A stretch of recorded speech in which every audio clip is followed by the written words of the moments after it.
벌써 10월의 첫 번째 주일입니다. 올해도 이제 얼마 남지 않은 것입니다. 이제부터 본격적으로 가을이 깊어가면서 머지않아 산과 들은 온갖 꽃들이 피어나고 단풍이 물들면서 이제 빨갛고 노랗고 검붉은 색으로 옷을 갈아입을 것입니다. 그런데 걱정스러운 소식은 벌써 3년째인 러시아와 우크라이나의 전쟁, 그리고 팔레스타인의 하마스와 이스라엘의 전쟁은 끝나기는커녕 점점 주변 나라로 확전되고 있기 때문입니다. 거기에다가 아시아의 패권을 누리는 중국은 대만과 필리핀 등 동남아 여러 나라와 계속해서 충돌을 일으키고 있습니다. 때문에 그 어느 때보다 전쟁에 대한 불안과 두려움이 커지고 있는 것이 우리의 작금의 현실입니다. 이렇게 점점 더 전쟁이 확산되어 가면서 전쟁에 대한 위협이 커지고 있는 이때에 저는 오늘 아침 우리가 함께 봉독한 마태복음 24장 6절에서 8절 그리고 29절에서 31절을 본문으로 성경으로 세상 읽기라는 제목으로 오늘 우리들에게 주시는 하나님의 메시지를 전함으로 은혜를 나누도록 하겠습니다. 오늘의 첫 번째 메시지입니다. 앞으로 더 많은 전쟁이 일어날 것입니다. 그렇지만 전쟁으로 세상은 망하지 않을 것입니다. 따라해 봅시다. 길으니까 앞으로 더 많은 전쟁이 일어날 것이다. 그렇지만 전쟁으로 세상은 망하지 않을 것이다. 오늘 아침 우리가 봉독한 첫 번째 본문인 마태복음 24장 6절과 7절입니다. 이 말씀은 예수님의 공생의 마지막 한 주간에 있었던 일로 제자들은 주의 재림과 세상 종말 곧 세상 끝에 대한 징조에 대해 물었을 때 예수님의 대답입니다. 예수님은 먼저 많은 사람이 내 이름으로 와서 자신이 그리스도라고 미혹할 것이라고 말씀하신 데 이어서 이렇게 말씀하셨습니다. 난리와 난리의 소문을 듣겠으나 너희는 삼가 두려워하지 말라. 이런 일이 있어야 하되 아직 끝은 아니니라. 민족이 민족을 나라가 나라를 대적하여 일어나겠고 곳곳에 기근과 지진이 있으리라. 그리고 이 모든 것은 재난의 시작이니라. 9절 말씀입니다.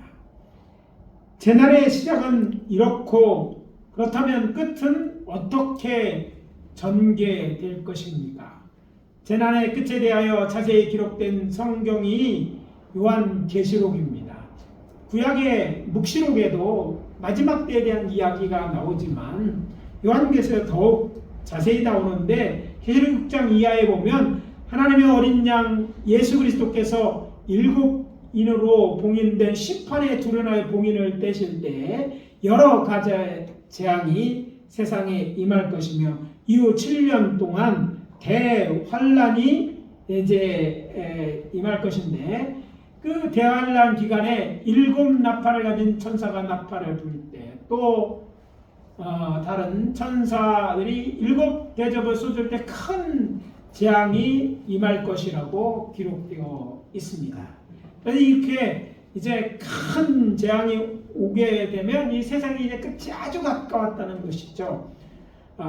그 후에 재림의 주께서 세상에 재림하시는 일이 있을 것이고 또 악한 세력을 다 물리치고 1000년 동안 구원받은 성도들과 천년 왕국을 이룰 것입니다.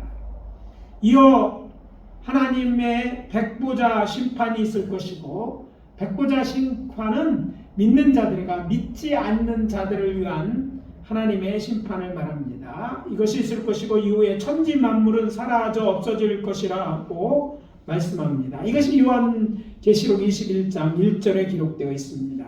여호와께서는 이제 새롭게 새 하늘과 새 땅을 창조하시고 그 안에 둘째 나고 있는 새 예루살렘 성을 창설하셔서 성삼위 하나님께서는 구원받은 성도와 함께 영원히 살게 될 것입니다. 이것이 계시록 이제 전체 마지막 세상 종말 그 후에 되어질 일들이라는 것입니다.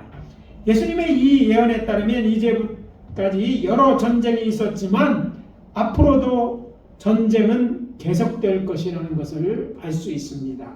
그렇기 때문에 전쟁으로부터 우리의 생명과 재산을 지키는 일이 매우 중요합니다.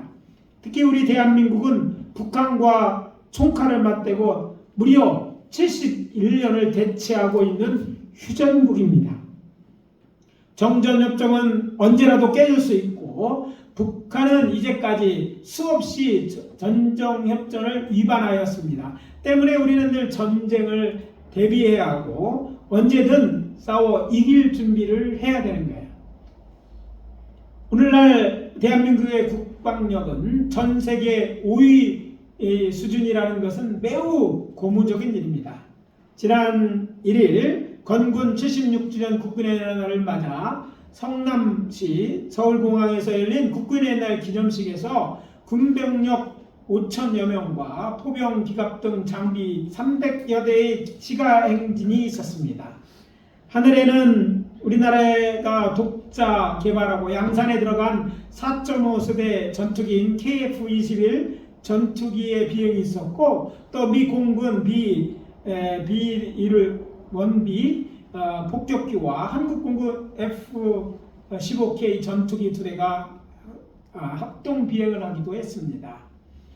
이번 시가 행진에는 우리나라에서 개발한 탄두 중량 8톤이 넘고 마 10의 속도로 지하 100m에 있는 지하 벙커도 파괴할 수 있는 괴물 미사일이라고 알려진 세계에서 가장 파괴력이 있는 최고 위력의 탄도 미사일, 핵미사일급이라고 얘기하죠. 현무, 파브의 실물이 공개되어 국내 사람들에게 특별한 관심을 받았습니다. 그렇다고 이러한 막강한 군사력이 우리를 전쟁의 두려움에서 안전과 평화를 보장해 주는 것은 아닙니다. 이번 러시아와 우크라이나의 전쟁에서 보여주고 있는 현실이 그 증거입니다. 러시아는요, 미국과 더불어 세계에서 가장 강력한 군사력을 가지고 있는 국가가 아닙니까? 저들에게는 수천 개의 핵폭탄은 물론이거니와 그보다 화력이 더 세다고 알려진 수독폭탄까지 가지고 있고 이제까지 알려진 바에 따르면 저들은 아직 많은 군대에 수없이 많은 최첨단 군사 장비들을 가지고 있는 크고 강한 나라입니다. 그럼에도 불구하고 이 전쟁은 3년째 계속되고 있고 러시아가 확실히 승리할 것이라고 보는 사람도 많지 않습니다. 우크라이나 혼자 싸우는 게 아니죠. 나토 연합군에서 다음 차례는 자신일 것 같게 하여튼 연합해서 저를 도와주고 있기 때문에 미국도 도와주고 그래서 저렇게 싸우려는 강한 의지를 가지고 항복하지 않고 싸우기 때문에 저들이 이기지 못하고 있는 것입니다. 요즘 세계적으로 한류가 유행인데 K-팝에 의해서 K-드라마, K-영화 또 그리고 요즘은 K-푸드 또 최근에는 K-방사는 대한민국의 신성장 동료 주목받고 있으며 지난해 정부에서 발표한 세계 4대 방생 강국으로의 도약을 외쳤고 그 꿈이 점차 가까워지고 있습니다.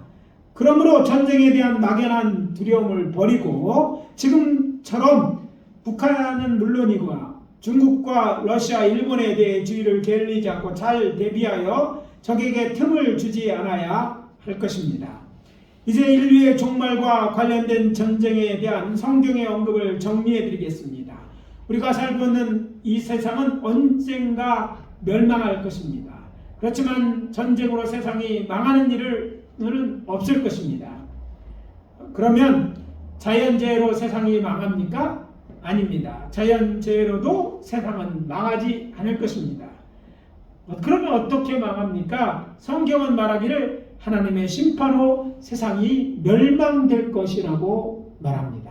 그래서 우리는 세상이 다른 걸 망하는데 쓸데없는데 더 이렇게 말 듣고 동요하지 마시고 하나님의 심판으로 세상을 망한다 이 사실을 믿으시기 바랍니다. 사실 이것이 우리에게 이런 쓸데없는 어쩌면 우려는 되지만 일어나지 않을 일에 대한 염려로부터 우리를 자유케 해요. 더더욱 세상의 멸망이 하나님의 심판으로 되어진다는 데 우리 희망이 있어요.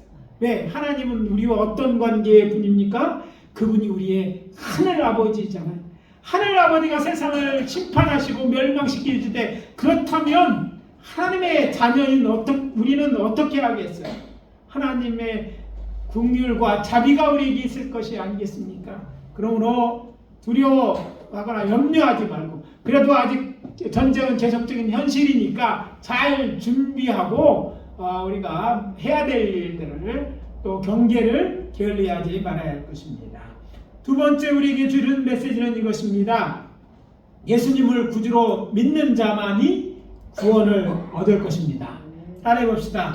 예수님을 구주로 믿는 자만이 구원을 얻을 것이다.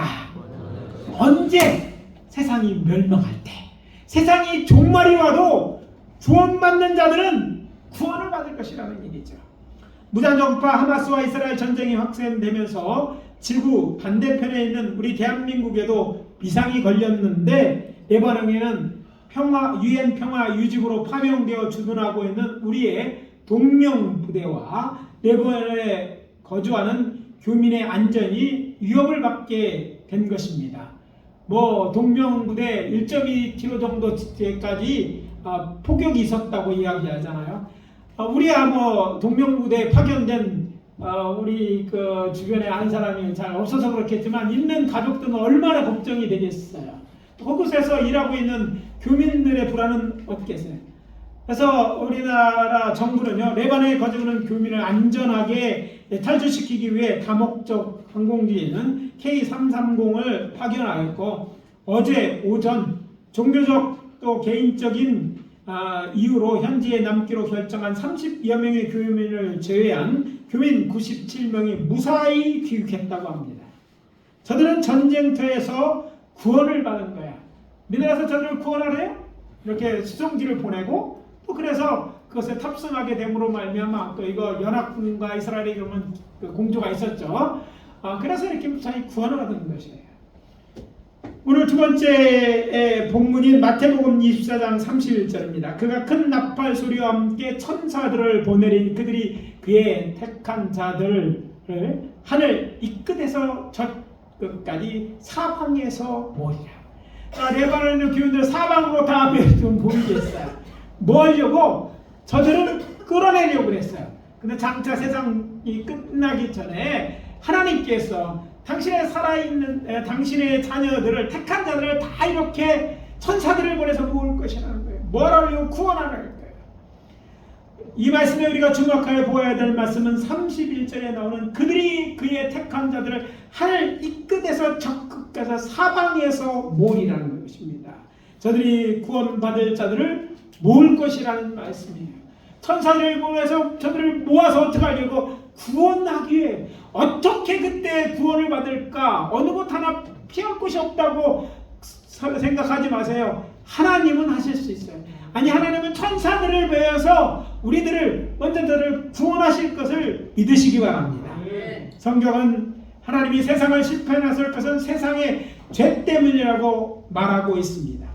여기서 말하는 세상 심판 곧 인류의 종말을 의미합니다. 하나님의 계시의 첫 번째 책인 창세기 6장과 7장은 여호와 하나님께서 사람의 죄악이 세상에 가득하자 저들을 물로 심판하신 사건이 기록되어 있습니다.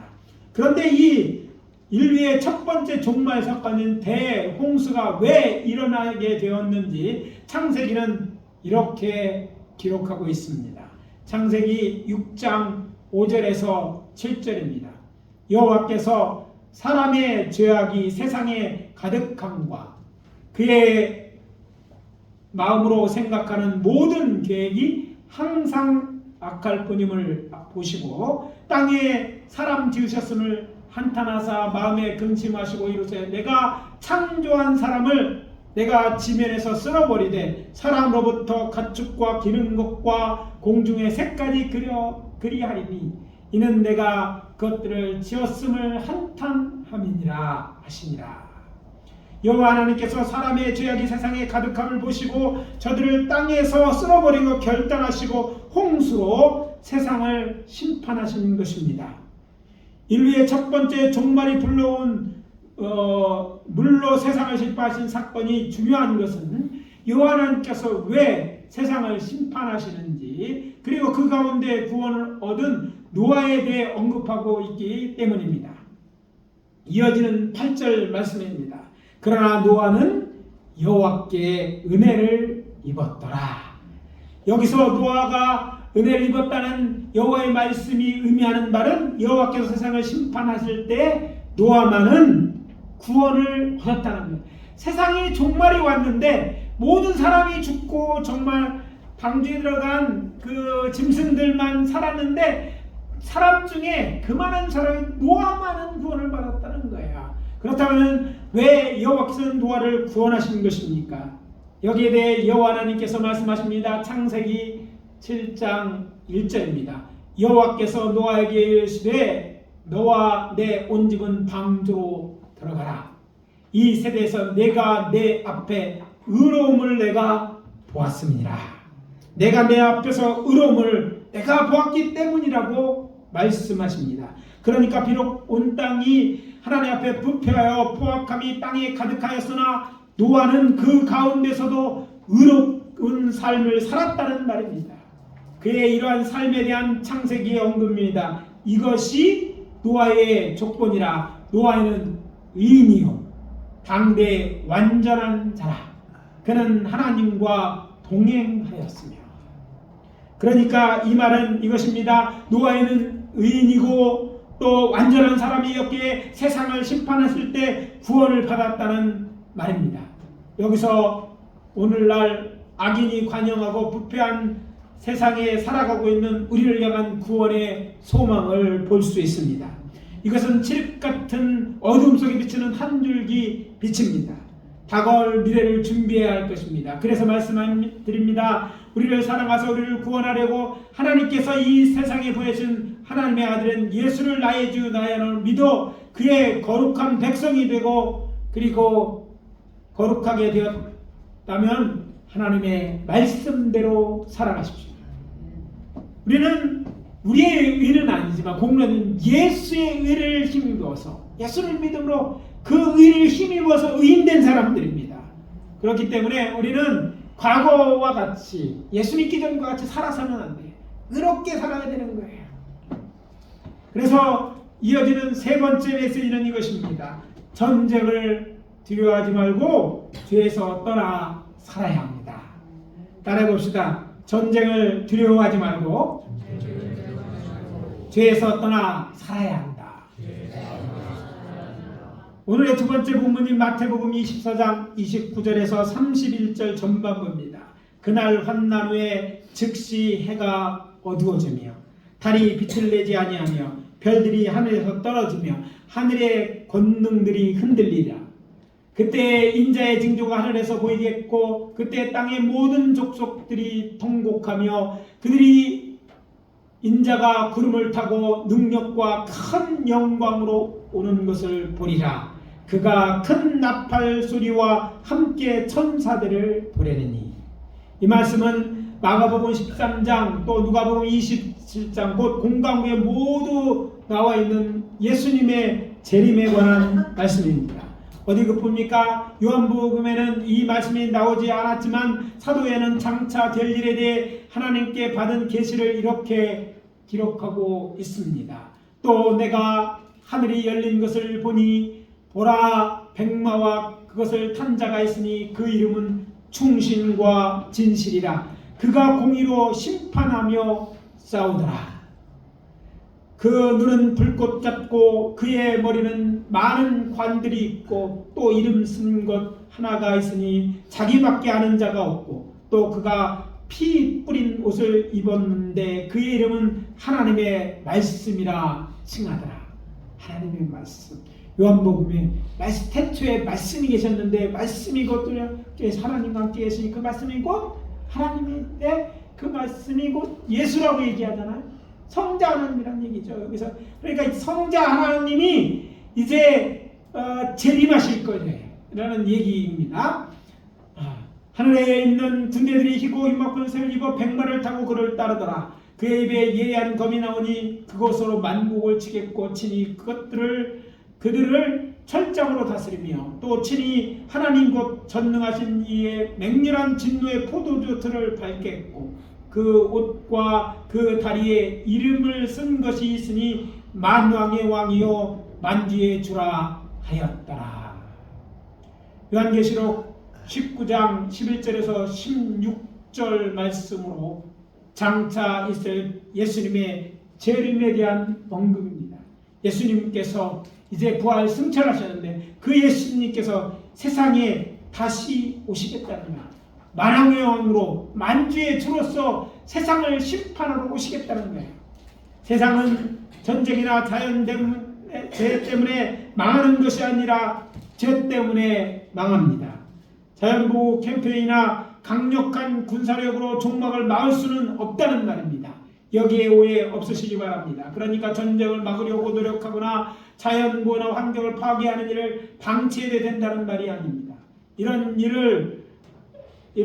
이웃을 사랑하고 섬기는 선한 일로 하나님이 기뻐하시는 일입니다. 그러니까 해야 되죠. 아니 우리가 종말에 살고 있기에 예수님을 믿는 자들 교회는 적극적으로 이 일을 해야 마땅합니다. 예수님께서 세상에 오시는 진짜 이유와 목적이 뭡니까? 세상을 구원하기 위해서입니다. 세상을 심판하는 목적도 있지만 먼저 의인 노아를 구원하셨던 것처럼 세상에 구원받을 자, 예수를 믿고 의롭게 의인된 그 의인들을 구원하기로 위해서 오시는 거예요. 대홍수 이후 노아의 자손들이 번성하였습니다. 그런데 안타까운 사실은 저들이 홍수 이전의 사람들처럼 죄를 짓기 시작하였고 얼마 되지 않아 노아에 따른 죄악이 세상에 가득하게 되었던 것입니다. 때문에 공의 하나님이신 여호와께서 세상을 다시 심판하시되 이제는 물이 아니라 불로 심판하러 작정하십니다. 그런데 세상을 향한 하나님의 사랑이 얼마나 크고 놀라운지 요한복음 3장 16절에서 18절에 기록된 예수의 증언에 따르면 의인 노한 사람 그의 가족뿐 아니라 세상을 구하려고 당신의 아들을 보내 세상 죄를 지고 죽게 하시고 그를 구주로 믿는 자들을 구원하기로 작정하시는 것입니다. 그리고 당신의 아들을 보내 세상 죄를 대신 지고 십자가에 달려 돌아가게 하심으로 세상을 구원하는 길을 만드신 거예요. 세상으로 구주 예수를 믿음으로 의를 얻는 성도들을 심판해서 구원하는 것이 주님의 목적인 거죠. 노아 홍수 때와 달리 예수 믿는 자들 곧 교회에게 은혜를 베푸시는 거예요. 한 사람이 아니라 교회를 구원하시기로 작정하신 거라는 거예요. 그래서 말씀드립니다. 예수님을 나의 주, 나의 하나님으로 믿음으로 영원히 살았다면 주님이 재림하시는 그날 부활하신 예수님처럼 우리도 부활하여 주와 함께 세상에 다시 오게 될 것을 믿으십시오. 그리고 전쟁을 두려워하는 대신에 그의 거룩한 백성으로서 죄에서 떠나 하나님 말씀대로 살아가십시오. 구원받은 자에 의롭게 된 데 다시 죄를 짓는 것 마땅한 일이 아니잖아요. 주께서 또 찾으시는 많은 열매를 맺음으로 하나님을 이제 기쁘게 해드려야 될 줄 압니다. 그래야 마땅합니다. 이것이 말세가는 성도의 삶, 우리들의 성도들의 모습이 되어야 할 것입니다. 그렇게 살기를 원하시는 분들은 큰 소리로 아멘. 이제 이 말씀 마무리합니다. 전쟁으로 세상은 망하지 않습니다. 그러니까 두려워하지 마세요. 그렇다고 전쟁이 없다는 거죠. 계속 있어 거기에 준비해야 되지만 망하지 않는다는 거예요. 예수를 믿는 자들이 세상 종말 가운데서도 구원을 얻을 것입니다. 그러므로 전쟁을 두려워하지 말고 죄에서 떠나 사는 저와 여러분 되어주시기를 예수 그리스도의 이름으로 축복합니다. 축복합니다. 기도합니다. 아버지 하나님 주의 은혜와 사랑을 감사합니다. 아버지 하나님이여 우리로 성경을 통해 세상을 읽고 전쟁에 대한 두려움에서 떠나 아버지 하나님이여 종말을 내도 우리가 구원받을 딴 믿음을 주시고 또 그 믿음 가운데 구원을 굳게 잡으며 더 나아가서 정말 구원받은 자답게 의롭게 아버지 하나님의 선한 일을 향하며 주님 모시기를 준비하는 저희들 되어줄 수 있도록 축복하여 주시옵소서. 인도하여 주시고 힘을 주시옵소서. 예수 그리스도 이름으로 기도합니다. 아멘.